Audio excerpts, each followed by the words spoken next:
I'm Akanksha Chaudhary. I handle marketing for the entire group.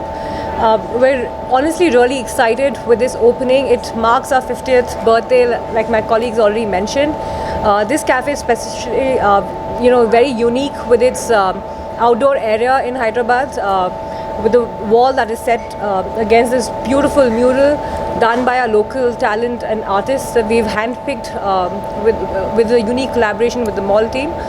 We've also got, like Naveen mentioned, a great coffee shop over here, which is going to be serving all day breakfast and stuff. So a great offering for residents and corporates alike. JSM is in the middle of a major expansion right now. We're looking forward to coming to a lot of newer spots around the country and take the brand to the next level in India. So we hope that you all love what we're doing with the brand, and that you come forward and attend all the unique experiences that we look forward to hosting at all of our newer outlets that are soon to launch. Thank you.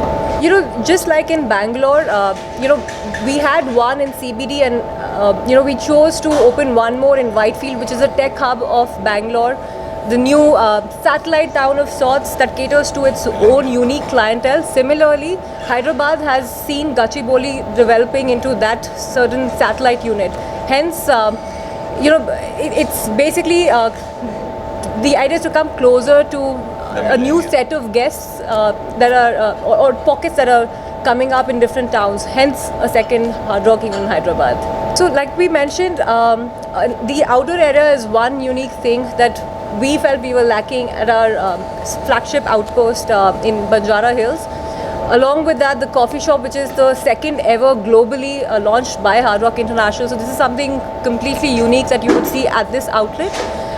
So these two things definitely are completely new in terms of offerings from Hard Rock within this city. That said, also in terms of live experiences to come, whether it's stand-up or whether it's working with a lot of local talent, you'll see a lot of exciting new things happening with this particular outlet. Just like any other hospitality player, it's COVID has posed a lot of different challenges, whether it's creating a new vertical for delivery, because Hard Rock as a brand never used to deliver in the past, right? It was only after the last lockdown when we started actually delivering in various cities. So our Banjara Hills outlet does deliver. This one soon would start delivering too. We've also adapted to whatever the current conditions of the business are. But that said and done, I think people are vaccinated, are raring to go out, and pretty much everyone's adapting, innovating to the new demands and customer behavior. So I think with our expansion plan in place and stuff, I think we're also pretty much set. Gone are the challenges. Now it's time to actually rock and roll with our new outlets that are coming up.